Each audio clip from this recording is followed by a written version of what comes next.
जय हिंद। तो आज आप लोग देख रहे हैं कि यह श्वसन चैप्टर का 5वां क्लास होगा। ठीक है, 5वां वीडियो होगा।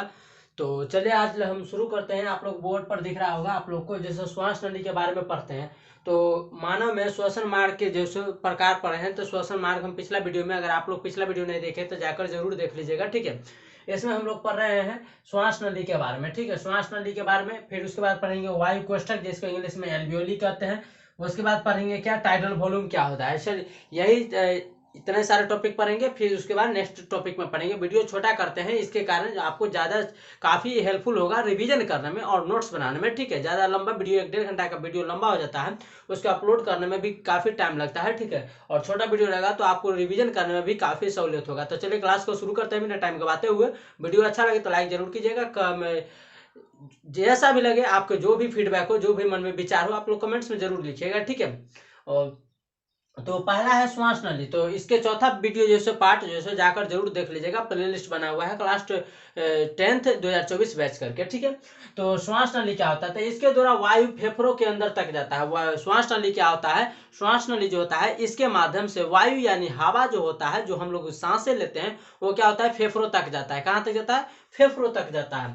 आगे है ट्रेकिया के बाहर कार्टिलेज का सुरक्षा परत होता है। परत मतलब समझते हैं ना, लेयर, जैसे कि 1 परत 2 परत 3 परत लेयर जो होता है, जैसे कि हमारे चमड़ी में आप लोग देखिएगा कि ऊपर से छिला जाता है तो नीचे भी एक चमड़ी रहता है, तो 7 तरह तह में 7 लेयर में यह मेरा चमड़ी होता है, यानी कि हम लोग का। ठीक है, तो परत पर परत परत पर परत समझते हैं। तो कहता है ये श्वास नली के माध्यम से हवा जो होता है फेफड़ों तक जाता है, और इसके अंदर यानी ट्रेकिया के बाहर जो होता है कार्टिलेज का सुरक्षा परत होता है। ट्रेकिया के बाहर क्या होता है, तो कार्टिलेज का। ट्रेकिया किसको कहते हैं, श्वास नली कहाँ होता है, इसको चौथा वीडियो आप लोग को देखना ही देखना है। ठीक है, हम तो कहेंगे कि शुरू से वीडियो, अगर आप लोग नए हैं तो कोई बात नहीं, नए हैं तो कोई बात नहीं, सब्सक्राइब करके जाके प्लेलिस्ट चेक करके प्लेलिस्ट को श्वसन चैप्टर से शुरू कीजिए, क्योंकि हम जय प्रकरण के टॉपिक वाइज यानी कि chapter wise part two part हम करते आते हैं। ठीक है, तो ट्रेकिया के बाहर कार्टिलेज का सुरक्षा परत होता है, जिसे हाइलिन कार्टिलेज कहते हैं। ऑब्जेक्टिव क्वेश्चन पूछेगा कि ट्रेकिया के बाहर जो कार्टिलेज का सुरक्षा परत होता है उसे क्या कहते हैं, तो ऑप्शन में दिया रहेगा हाइलिन कार्टिलेज। क्या होगा, हाइलिन कार्टिलेज दिया रहेगा, वहां से आप लोग टिक कर दीजिएगा। ठीक है, लाइन बाय लाइन इंपॉर्टेंट एकदम, हर एक लाइन, हर एक सभी के चैप्टर का जो है, हर एक टॉपिक का जो है लाइन बाय लाइन काफी इंपॉर्टेंट है। ऑब्जेक्टिव यही अंदर से निकाला जाता है। ठीक है, ट्रेकिया आगे जाके 2 भागों में बंट जाता है। ट्रेकिया जो होता है वो आगे जाकर 2 भागों में, जैसे कि इस तरह आता है और इस तरह, यानी कि एक तरफ इस तरफ और एक इस तरफ, जैसे 2 भागों में, जैसे ऊपर से आया और एक तरफ इस तरफ और एक तरफ इस तरफ, यानी कि 2 भागों में बंट जाता है। ठीक है, आगे जाकर ट्रेकिया 2 भागों में क्या होता है, बंट जाता है, जिसे ब्रोंकाई कहते हैं। क्या कहते हैं, जिसे ब्रोंकाई कहते हैं, यानी कि ट्रेकिया ऊपर से आया और एक इधर और एक इधर जो बट गया, इसे को क्या कहते हैं, ब्रोंकाई कहते हैं। आगे जाकर ब्रोंकाई कई शाखाओं में टूट जाती है, जिसे ब्रोंक्यूलिस कहते हैं। फिर क्या होता है कि यहां से, यानी कि मान के चलिए ऐसे, यानी कि यहां से तो आया, यहां से आया, ठीक है, यहां से आकर फिर इसे 2 भागों में बढ़ जाता है। 2 भागों में क्या होता है, 2 भागों में बढ़ जाता है। फिर क्या करता है कि यह जैसे कई भागों में बढ़ जाता है, कई भागों में बढ़ जाता है। आप लोग देखेंगे पिछला वीडियो जरूर जाकर देख लीजिएगा, काफी हेल्पफुल होने वाला है। ठीक है, वो भी समझ में आएगा। फिर यहाँ पर क्या होता है कि यहाँ पर मेरा फेफड़ा होता है, यहाँ पर क्या होता है, तो यहाँ पर मेरा फेफड़ा आता है, और इसमें गुच्छा नाम का जो सो गुच्छा एक पाया जाता है, इसको क्या कहते हैं, इसको एल्वियोली कहते हैं, वायु कोष्ठक कहते हैं। ठीक है, तो देखिए कहता है कि आगे 2 भागों में बढ़ जाता है, जिसे ब्रोंक्योलेज कहते हैं। तो ब्रोंक्योलेज जिसको कहते हैं, ये जो तारनुमा रचना होता है, ये इसको ब्रोंक्योलेज कहते हैं। इसे क्या कहते हैं, इसको ब्रोंकाई कहते हैं, इसको ब्रोंकाई कहते हैं। यहाँ जो 2 भागों में बट गया। ठीक है, तो क्वेश्चन था कि श्वास नली किसे कहते हैं, प्रश्न आएगा कि श्वास नली किसे कहते हैं, श्वास नली के बारे में आप क्या समझते हैं। तो हम लोग लिख सकते हैं कि इसके अंदर श्वास नली के माध्यम से फेफड़ों में जो सो वायु जाता है, यानी कि हवा जाता है। ठीक है, फेफड़ों तक हवा जाता है। श्वास नली क्या होता है कि फेफड़ों तक हवा को पहुंचाने का काम करता है। ट्रेकिया के बाहर कार्टिलेज का सुरक्षा परत होता है। ट्रेकिया के बाहर क्या होता है, कार्टिलेज का सुरक्षा परत होता है, यानी कि जैसे कि इस पर एक परत है ना, फिर इसके अंदर मार्कर का जो से इंक होगा, उसके सुरक्षा परत होगा, जिसे हाइलिन कार्टिलेज कहते हैं। क्या कहते हैं, हाइलिन कार्टिलेज कहते हैं। ट्रेकिया आगे जाकर 2 भागों में टूट जाता है, एगो यह और यहाँ जो आया वो ट्रेकिया होगा, लेकिन एक भाग इधर है, एक भाग ये इसको 2 भागों में बढ़ जाता है, जिसे ब्रोंक्योलेज कहते हैं। और ये फिर कई सारे भागों में बढ़ जाता है, यह कई सारे भागों में बढ़ जाता है। ठीक है, आगे है वायु कोष्ठक यानी कि एल्वियोली। वायु कोष्ठक यानी कि एल्वियोली किसे कहते हैं? तो वायु कोष्ठक यानी कि ब्रोंकियोलस के सिरे पर गोल संरचना पाई जाती है जिसे वायु कोष्ठक यानी कि एल्वियोली कहते हैं। यानी कि ब्रोंकियोलस यही हो गया, और इसके जो यही को इसी को गुच्छानुमा जो रचना है, यही गुच्छानुमा रचना को क्या कहते हैं? तो इसी को एल्वियोली कहते हैं। क्या कहते हैं? इसी को एल्वियोली कहते हैं। ये जो गुच्छानुमा रचना है एकदम इस तरह का, उसी को एल्वियोली कहते हैं। क्या कहते हैं? एल्वियोली कहते हैं। चले, तो ब्रोंकियोलेज यानी कि यही आकार के, यानी कि जो तारनुमा रचना गया है इस तरह का, उसी के सिरे, सिरे मतलब आगे वाला जो भाग होता है ये गुच्छानुमा, इसी को क्या कहते हैं? तो इसी को कहते हैं वायु कोष्ठक यानी कि एल्वियोली कहते हैं। एल्वियोली गैसों के विनिमय का कार्य करता है। एल्वियोली जो होता है यानी कि गैसों का आदान प्रदान यानी कि लेन देन का काम कौन करता है? तो एल्वियोली करता है। जब हम सांस लेते हैं श्वास नली के माध्यम से ट्रैकिया होते हुए, ब्रोंकाई होते हुए, ब्रोंकियोलेज होते हुए एल्वियोली में जाता है, तो यहाँ पर क्या होता है कि यहीं पर जो ऑक्सीजन यानी कि ब्लड जो आता है वो यहीं से ऑक्सीजन लेकर चला जाता है। ठीक है, तो एल्वियोली गैसों के विनिमय का कार्य करता है यानी कि लेन देन का काम करता है। ठीक है, जब एल्वियोली जाम हो जाता है, जब यह जाम जो हो जाता है गुच्छानुमा रचना जब जाम हो जाता है, तो उस बीमारी को निमोनिया कहते हैं। जब यह जाम हो जाता है तो क्या होता है कि जब सांस तो बच्चा ले रहा है, लेकिन यह निमोनिया किस में होता है? तो छोटे छोटे बच्चों में देखिएगा, जब जन्म लिया होगा उसको, यानी कि छोटे बच्चों में यह काफी देखा जाता है। जानवरों में, बच्चों में भी पाया जाता है, भैंस गाय इस सब के, और बच्चों में भी, मनुष्य के बच्चों में भी यह काफी पाया जाता है निमोनिया। निमोनिया में क्या होता है कि फेफड़ा बच्चा जो है काफी तेज सांस लेने लगता है, काफी तेज सांस क्यों जल्दी जल्दी लेता है? क्योंकि यह इस पर जो ये जाम हो जाता है। क्या होता है? जाम हो जाता है। जाम हो जाता है तो जिसको इसको सोखने का काम करना चाहिए ऑक्सीजन, लेकिन यह क्या होता है कि सोखता कम है। ठीक है, सोखता कम है, इसको ऑक्सीजन कम मिलता है। तो क्या, जैसे कि मान के चले दौड़ते हैं हम लोग, तो देखिएगा कि जितना हम लोग दौड़ते हैं उतना ऑक्सीजन नहीं मिल पाता है, तो हम लोग को सांस जल्दी जल्दी लेना पड़ता है। ठीक है, ताकि हमको जितना ऑक्सीजन की जरूरत पड़े उतना मिल सके। ठीक है, तो इसी तरह क्या होता है कि ऑक्सीजन तो बच्चा ले रहा होता है, लेकिन क्या होता है कि यह सोख नहीं पाता है, तो इसको ऑक्सीजन की भरपाई नहीं हो पाता है, जिसके कारण जल्दी जल्दी सांस लेता है और फेफड़ा जो है काफी तेज जो है फेंकने लगता है। ठीक है, तो निमोनिया कहते हैं, यानी कि कह सकते हैं कि ब्रोंकियोलेज के सिरे पर एक संरचना पाई जाती है जिसके एल्वियोली यानी कि वायु कोष्ठक कहते हैं। ठीक है, वायु कोष्ठक हिंदी में कहते हैं। एल्वियोली गैसों का विनिमय का काम करता है। एल्वियोली जो होता है गैसों का आदान प्रदान यानी कि लेन देन का काम करता है। ठीक है, आगे कहता है कि जब एल्वियोली जाम हो जाता है, जब यह गुच्छा वाला रचना जो होता है जाम हो जाता है, तो उस बीमारी को उसे क्या कहते हैं? निमोनिया कहते हैं। टीबी नामक रोग में, टीबी जो नामक आप लोग रोग सुने होंगे, टीबी नामक रोग में एल्वियोली में छेद हो जाता है। टीबी नामक जो रोग होता है, जो सुने होंगे टीबी, वो बूढ़े लोगों में होता है। ऐसे तो टीबी जैसे कि जो है सो टीबी हारेगा देश जीतेगा, ये जो आप लोग जो सो प्रचार भी सुनेंगे टीवी में, तो इसमें क्या होता है कि एल्वियोली जो होता है, यह एल्वियोली, इसमें क्या होता है कि छिद्र हो जाता है। क्या हो जाता है? इसमें छिद्र हो जाता है, छिद्र हो जाता है, छेद होता है। जब एल्वियोली पर बलगम जम जाता है, बलगम यानी कि खेखार, जिसको कहते हैं खेखार जो फेंकते हैं, वह जब जम जाता है इस पर, तो उसे दम्मा कहते हैं। क्या कहते हैं? दम्मा कहते हैं। एल्वियोली में जब छेद, यानी कि एल्वियोली जब काम करना यानी कि बंद कर देता है, तो इसे क्या कहते हैं? तो इसे निमोनिया कहते हैं। जब इसमें छेद हो जाता है और इस पर बलगम जम जाता है, तो इसे क्या कहते हैं? दम्मा कहते हैं। ठीक है, उसे दम्मा कहते हैं। आगे है एल्वियोली में रक्त कोशिकाएं होती है। रक्त कोशिकाएं यानी कि रक्त का सीरा होता है, रक्त का बड़े पतले पतले नस होते हैं इसमें। ठीक है, उसके माध्यम से जो है ऑक्सीजन, ऐसा नहीं कि डायरेक्ट इसमें आ गया ऑक्सीजन एकदम पानी की तरह, नल्ला की तरह चल गया। ठीक है ना, ऐसा नहीं होगा। ठीक है, एक इसमें पतले पतले नस होते हैं, उसके माध्यम से ये ब्लड इसमें आता है। ठीक है, तो कहता है कि एल्वियोली में रक्त कोशिकाएं होती है जिनमें रक्त पाया जाता है, रक्त यानी कि ब्लड पाया जाता है, खून, और रक्त के अंदर हीमोग्लोबिन होता है। क्वेश्चन पूछा जाएगा कि रक्त का, खून यानी कि ब्लड का, यानी कि खून का रंग लाल किसके कारण होता है? तो हीमोग्लोबिन के कारण होता है। किसके कारण होता है? हीमोग्लोबिन के कारण होता है। फिर क्वेश्चन एकदम खखोर के अंदर तक पूछेगा कि हीमोग्लोबिन में कौन सा तत्व पाया जाता है? तो हीमोग्लोबिन में आयरन पाया जाता है। आयरन यानी कि Fe यानी कि लोहा पाया जाता है। ये लोहा नहीं, सरिया उरिया वाला नहीं, ठीक ना, वो आयरन Fe तत्व जो होता है वो पाया जाता है, लोहा। ठीक है, अंदर हीमोग्लोबिन होता है।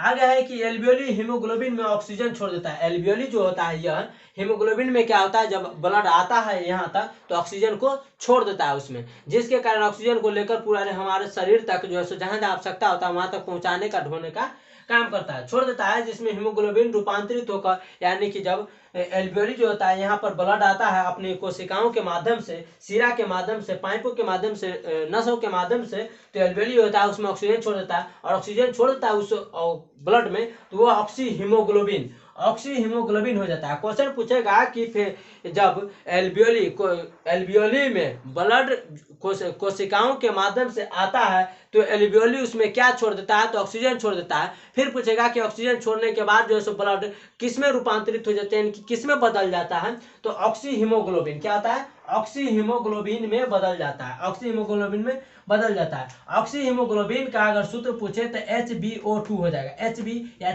से होगा हीमो और B से होगा ग्लोबिन, O2 से हो जाएगा ऑक्सीजन, तो ऑक्सी हीमोग्लोबिन हो जाता है। ऑक्सी हीमोग्लोबिन कोशिकाओं में पहुंचकर ऑक्सीजन दे देता है। ऑक्सी हीमोग्लोबिन क्या होता है, यह ऑक्सीजन तो ले लिया, तो यह पहले तो ऑक्सी हीमोग्लोबिन था, लेकिन जैसे ही उसमें ऑक्सीजन गया तो क्या बन गया, ऑक्सी हीमोग्लोबिन बन गया। और ऑक्सी हीमोग्लोबिन क्या होता है कि कोशिकाओं में जाकर ऑक्सीजन को दे देता है, और यह ऑक्सीजन ग्लूकोज को तोड़ देता है। ग्लूकोज का सूत्र पूछे तो C6H12O6 होता है, यानी कि कार्बन 6 गो, हाइड्रोजन 12 गो और ऑक्सीजन 6 होता है। तो ग्लूकोज का सूत्र होता है C6H12O6, ग्लूकोज को तोड़ देता है जिसके फलस्वरूप CO2 निकलता है। तो क्वेश्चन पूछेगा कि ग्लूकोज को तोड़ने के बाद कौन सी गैस जो है सो निकलता है, तो CO2 यानी कि कार्बन डाइऑक्साइड निकलता है। ठीक है, कार्बन डाइऑक्साइड निकलता है और हीमोग्लोबिन CO2 को बांध लेता है। कार्बन डाइऑक्साइड को क्या करता है, हीमोग्लोबिन जो होता है ब्लड, वो कार्बन डाइऑक्साइड को बांध लेता है, और बांध लेता है जिससे क्या होता है कि यह कार्बोक्सी हीमोग्लोबिन बन जाता है। फिर क्या होता है कि हीमोग्लोबिन जो था वो कार्बन डाइऑक्साइड को अपने साथ बांध लेता है। ठीक है, और बांध लेने के बाद जो है सो यह ब्लड जो होता है हीमोग्लोबिन, वह कार्बोक्सी हीमोग्लोबिन में बदल जाता है, कार्बोक्सी हीमोग्लोबिन में बदल जाता है और पुनः एल्वियोली तक वापस आता है। फिर क्या होता है कि सभी कोशिकाओं से लेकर कार्बन डाइऑक्साइड को यहाँ तक चलाता है, यहाँ से तो पूरा शरीर में लेकर जाता है ब्लड, और श्वास को जब हम सांस लेते हैं तो श्वास इसी के माध्यम से आता है यहाँ तक, और ब्लड भी यहाँ तक आता है, और ब्लड यहाँ से लाकर फिर पूरा शरीर में पहुंचा देता है। फिर कार्बन डाइऑक्साइड को लेकर यहाँ आता है। ठीक है, कार्बन डाइऑक्साइड को लेकर आता है ताकि यहाँ से जो है हम छोड़ सके। ठीक है, तो एल्वियोली तक वापस आता है जब हम सांस छोड़ते हैं। जब हम सांस छोड़ते हैं तो एल्वियोली में पहुंचकर CO2 बाहर निकलता है। जब हम सांस लेते हैं तो बहुत सारे गैसें लेते हैं, जैसे कि आपको बता दें कि ऑक्सीजन लेते हैं 21%, ऑक्सीजन ले लेते हैं कितना, तो ऑक्सीजन O2 ले लेते हैं 21%, कितना लेते हैं, तो O2 ले लेते हैं 21%, CO2 ले लेते हैं, कार्बन डाइऑक्साइड ले लेते हैं 0.03%, जबकि नाइट्रोजन लेते हैं 78%, नाइट्रोजन लेते हैं 78%, लेकिन छोड़ते हैं कितना, तो छोड़ते हैं हम लोग 17%, ऑक्सीजन छोड़ते हैं 17%, और 4.6% जो है सो हम लोग कार्बन डाइऑक्साइड यानी कि CO2 छोड़ते हैं, और नाइट्रोजन जो है सो 78% छोड़ देते हैं। ठीक है, इतना आप लोग को क्लियर हो गया होगा। ठीक है, तो पहुंचकर CO2 बाहर निकलता है, और यह प्रक्रिया निरंतर चलती रहती है। आप लोग को पता होगा कि जब हम सांस लेते हैं तो बहुत सारे यानी कि नाइट्रोजन, कार्बन डाइऑक्साइड और ऑक्सीजन लेते हैं, जिसमें से ऑक्सीजन का हमारा काम है शरीर में, तो ले लेते हैं 17% छोड़ देते हैं, नाइट्रोजन 78 छोड़ देते हैं, और कार्बन डाइऑक्साइड 0.03% लेते हैं, जबकि छोड़ते हैं 4.6%, यानी कि 4 समथिंग समझिए। ठीक है, लगभग।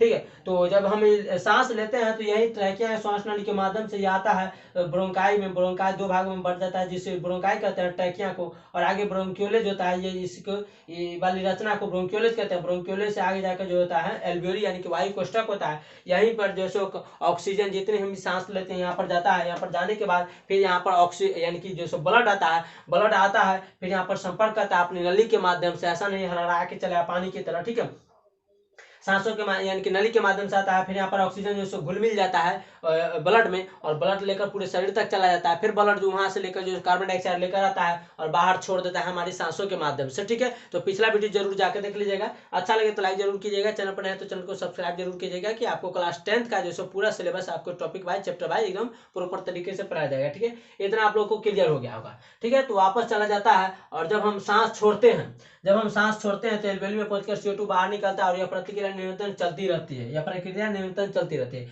आगे हम टाइडल वॉल्यूम के बारे में पढ़ रहे हैं। क्या है, आगे हम टाइडल वॉल्यूम के बारे में पढ़ते हैं। तो टाइडल वॉल्यूम आप लोग को क्या है इसके बारे में बता देते हैं कि टाइडल वॉल्यूम होता क्या है। ठीक है, तो टाइडल वॉल्यूम क्या होता है, तो टाइडल वॉल्यूम एक बार हम सांस यानी कि जितनी बार हम 1 मिनट में जितनी बार सांस लेते हैं और छोड़ते हैं उसे क्या कहते हैं, टाइडल वॉल्यूम कहते हैं। ठीक है, तो कैसे पता चलेगा कि 1 मिनट में हम सांस कितनी बार लेते हैं और कितनी बार सांस छोड़ते हैं। तो जब जागा हुआ कोई व्यक्ति है, जैसे कि हम अभी पढ़ा रहे हैं, तो 1 मिनट में कितनी बार सांस लेते हैं, तो 1 मिनट में नॉर्मल आदमी जो है सो 16 बार सांस लेता है 1 मिनट में। ठीक है, जबकि बच्चा का कंपेयर किया जाए तो बच्चा थोड़ा सा ज्यादा जल्दी जल्दी सांस ले लेता है, तो वो 18 बार भी ले लेता है। ठीक है, तो 1 मिनट में 16 बार सांस लेते हैं, तो नॉर्मल मान के चलते हैं बच्चों को छोड़कर, तो 1 मिनट में 16 बार सांस लेते हैं। कितना लेते हैं, 16 बार सांस लेते हैं। जब वही सोए हुए व्यक्ति रहता है तो देखिए सोए हुए अवस्था में क्या होता है कि सांस को हम आराम आराम से लेते हैं। ठीक है, आराम आराम से लेते हैं, आराम आराम से सांस लेते हैं। ठीक है, तो जागा हुआ व्यक्ति 1 मिनट में जैसे 16 बार सांस लेते हैं और सोया हुआ व्यक्ति 12 मिनट में। क्वेश्चन पूछा जाएगा कि एक व्यक्ति 1 मिनट में कुल कितने सांस लेते हैं, तो 16 बार सांस लेते हैं। ठीक है, लेकिन 1 मिनट में सांस, लेकिन अगर कैपेसिटी फेफड़ा का कैपेसिटी कितना है, तो एक बार हम सांस लेते हैं कितना ml तक लेते हैं, कितना जो सांस हम ऑक्सीजन लेते हैं तो 500 ml लेते हैं। 500 ml कहने का मतलब है कि आधा लीटर। कितना लेते हैं, आधा लीटर। वहीं अगर 1600 कहते हैं 1 मिनट में 16 बार सांस लेते हैं तो 16×5 = कितना हो जाएगा, 16×5 यानी कि 8000 ml हो जाएगा। 8000 ml बराबर हो जाएगा 8 लीटर। क्या हो जाएगा, 8 लीटर, क्योंकि 1000 बराबर 1000 ml बराबर कितना होता है, 1 लीटर। तो 8000 ml बराबर 16×5 यानी कि 500 ml हमारा कैपेसिटी है। कितना है, फेफड़ा का 500 ml, यानी कि हम जो सांस लेते हैं जैसे ऐसे ये इतना में कितना सांस लिए, तो 500 ml सांस लिए। कितना लिए, 500 ml सांस लिए। तो हम 1 मिनट में 16 बार लेते हैं, तो 16×5 यानी कि 1 मिनट में हम 8 लीटर कितना लेते हैं, 8 लीटर सांस को ले लेते हैं, यानी कि 8000 ml। 8000 ml बराबर 1000 ml बराबर 1 लीटर, तो 8000 ml बराबर 8 लीटर। ठीक है, तो आशा करते हैं आप लोग को यहाँ तक समझ में आ गया होगा। तो मिलते हैं नेक्स्ट वीडियो में, आज के लिए इतना है। जय हिंद।